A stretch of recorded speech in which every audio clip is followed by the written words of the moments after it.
Hello, my little potato chips. How are you? Wee Paddy here from across the shuck, and got a nice video for you today, and it's on the Benchmade Proper. And yes, I have reviewed the Benchmade Proper before, but I got mine, oh God, when they first came out, I got a Benchmade Proper. This Benchmade Proper is a special edition, so we'll make that exception. This is in blue G10 S30V with a DLC coated blade. I think it is one of the prettiest modern traditionals that I've ever seen. I just love it. I even love the big butterfly there. I think it just looks beautiful.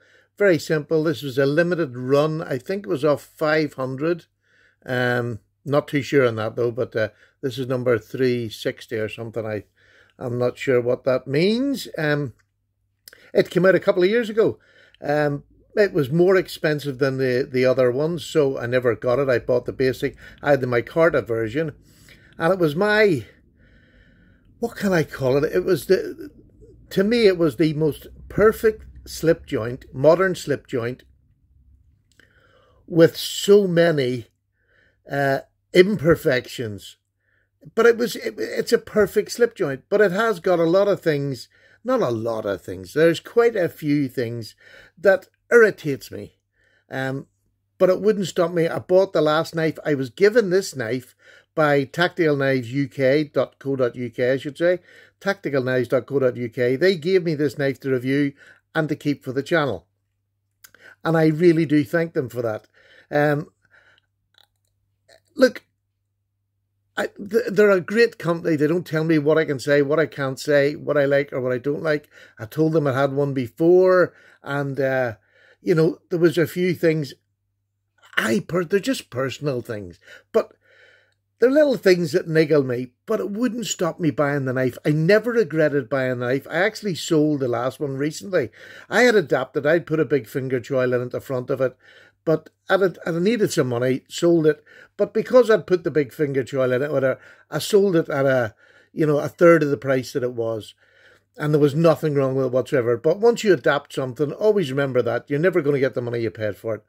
But that aside, what do I like about this knife? Mostly at all. Just the aesthetics of this knife. Now, you can get it in the clip point, which I was never fond. I just loved this large drop point, spear point, whatever you want to call it. I thought this was just such a functional knife. A nice wee bit of shallow belly in it. You know, you can get it down close enough to the ground. It is gorgeous. This DLC coating. Now, you can see the marks. I've been cutting cardboard and things like that with it, just doing my normal tests, and there's not many marks that haven't come off with just a quick rub. Now, some of them are just scrapes, but absolutely, it's like all Benchmade DLC seems to be quite good and holds the blackness for a long while. This is going to be a user knife. I know it's a limited edition, but for me, not many modern knives am I going to keep as a put away in the cupboard. I just like using them. And this knife is just a worker. No matter what I say, this knife is a great worker.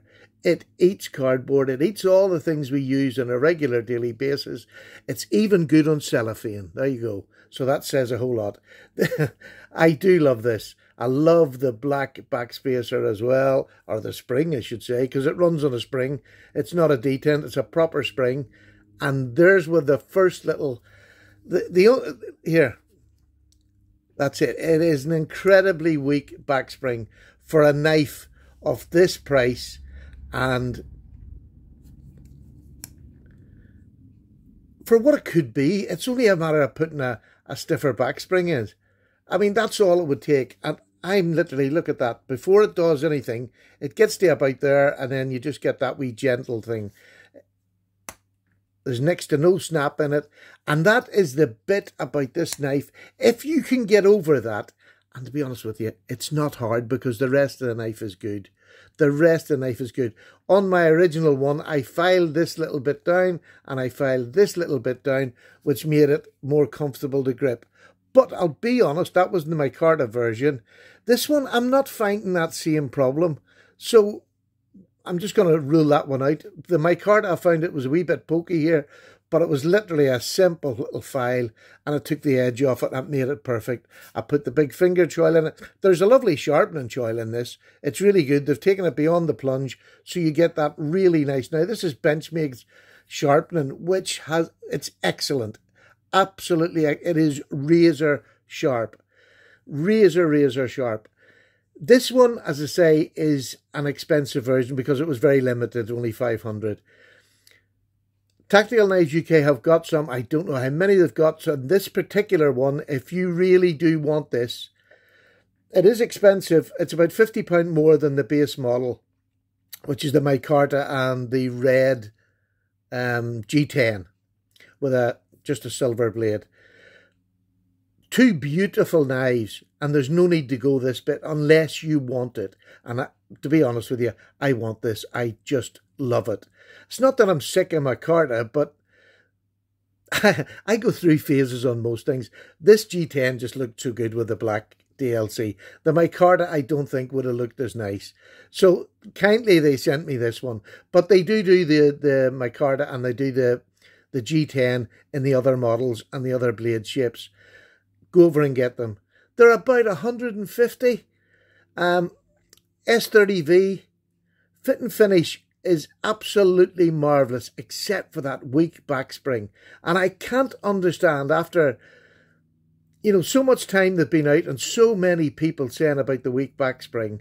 Look, if you're a slip joint user, it's not going to bother you because, you know, it's a weak breaking point, but as long as you don't pull back when you're cutting something, it's never going to affect you. I've never been cut by it, but I'm used to slip joints. So just be careful if you're not used to slip joints when you first get it, that you don't dig in something, get stuck, and then try to pull out. That's the biggest problem and the biggest place that most people get cut. You know, you get stuck in something, you go to pull it out, it doesn't come out, the knife folds. And there isn't anywhere to stop your finger. You can, if you're going to keep it like I done. I just done a large, made that into a finger choil. Dead simple. It was just with a Dremel. And then I could get my hand right up there and it stopped that problem. But I'm not going to do it with this one because I just love it. I don't want to ruin the aesthetics of it. And to be honest, look, I've been cutting everything around the house, I'm saying the house, around the caravan.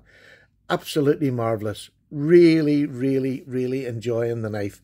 I've been carrying this quite a few times. This has not been just a one-off carry for the review. I've carried it quite a few times. It's done all the tasks I've asked for it, which are not that strenuous, but it deals with it with aplomb. And the nice thing I like about a knife like this, it is dear, but when you go out, and look, I love carrying two knives. So I can carry this knife, and I can carry another bigger slip joint, which is, this is my Hinder Slippy, which is very safe because it has the large choil on it. This will never close on. So if I'm worried that I'm going to do things where I'm frightened the back of the blade getting knocked, I'm going into gnarly stuff, I'll use this. But I can carry them two knives. That's two knives that will get me through any day. But I can also carry it with just a cheaper knife. This is the Rough Rider, the easy open one hand. It's in D2. Again, this will do as much work as I probably ever have to do in a day. It is just a lovely big knife. But I'm not worried if it battered or gets bruised or damaged because it's cheaper than this. And I can carry them too. What a lovely, attractive carry. You know, outsiders see that are going to think that is lovely. Non-threatening, absolutely beautiful. So let me give you some comparisons on knives and their sizes. There's the Benchmade Proper. Here is the Alox sack knife. This is the single blade. I'll just show you the difference. There's not that much difference in the blade thickness and the actual handle thickness. I think the Benchmade would just maybe be a little bit, if anything, bigger, but not much. So it really is a thin, easy pocketable knife. You can put it in a sheath if you want. I mean, I carry a little sheath, so I can throw it in the sheath. But there's the Alox, and let me just get them bum to bum here so you can see the difference in size. A bit of a longer blade on the Benchmade, and that's what you would expect. But I can use this for most things, and if I need a tough job doing, the Benchmade Proper can come out. But this will cover most things. I did already show you, there's the one-hand easy opener, and I got that one because The blade is about the same cutting length as a Proper, but the handle's a little bit bigger, so if you're a larger hand. But it's, again, another carry. How pretty does that look? I mean, it really is just stunning. And here's another knife that I'm loath to say compare it to, but I want you to listen to this. This is a brother knife. This is the 1510, and this is in VG10. I just want you to see the size. The size is nearly exactly the same size. This is in my Carta. It's got a lovely shield. The steel bolsters, steel back spring, really nicely done. Blade's a little bit thicker on this one, and it comes down to maybe a little bit more of a narrow point. But that is near enough the perfect size to match the Proper. So I can take this with me, use it for all the delicate. But what do you hear there? Look. Can you hear? It's a real strong back spring. If Benchmade had made a back spring like this for this, I believe this knife, now I know it's been a great seller, but to me as a tool, it would have been so much better. And for more people, because there's a lot of people out there that are scared of slip joints. So, I mean, I don't understand why you wouldn't want to make your knife more available to other people. But there's it against my Hinderer Slippy. Again, there's not much difference in size. This is more of a working, do-everything knife. This is just a super knife. I don't show this very often now, but I bought this in honour of my father when he passed away. And I just, every time I take it out, it puts a smile on my face. I really don't use it a whole lot now, but it has a sentimental, and it's my own internal sentiment that I made for that knife. But how lovely does that look? Again, I've showed you some knives. They're just lovely looking. And again, it's that weak backstop. I don't understand why they didn't adjust that after they made them originally and made them proper, because it just doesn't sound. And maybe it's not meant to. Maybe that is just me. Maybe Benchmade never wanted it to sound like a slip joint or give the same action. But why would you put a back spring in if you didn't want to have a good detent on it? But I have to say, take that, the weak detent, and sometimes you get a wee sharp point, but it's easily finished. This is just a fantastic option. It really is a fantastic. If you've never used one, even borrow somebody's, because once you hold it in hand, you realise what a good knife it is and how good a work knife it is. It's ground absolutely beautiful. I mean, there's not many. I mean, they used to talk about Benchmade, but there's not many companies now that are doing an edge better than that are putting a choil in that's the right size so you don't get a smile. You can sharpen it easy. Just a fantastic, fantastic piece of cutlery. I love it. So I thank you to Tactical Knives. This will be in my collection forevermore. I'm not getting rid of it. I got rid of one. I'm not getting rid of this again. Whether I put a forward finger choil in it, yeah, it might just happen, but I don't think so, because, you know, I've never had I've never had slip joints close on me. Not since I was a young boy. I've cut myself on them, but not because of bad use. I've cut myself through being careless, but not because of bad use. And I've cut myself much more on locking knives. So please don't let that put you off. This is a great way to get into a slip joint. This is a working slip joint. Beautiful, beautiful knife. I highly recommend it, without exceptions, even with a weak back spring.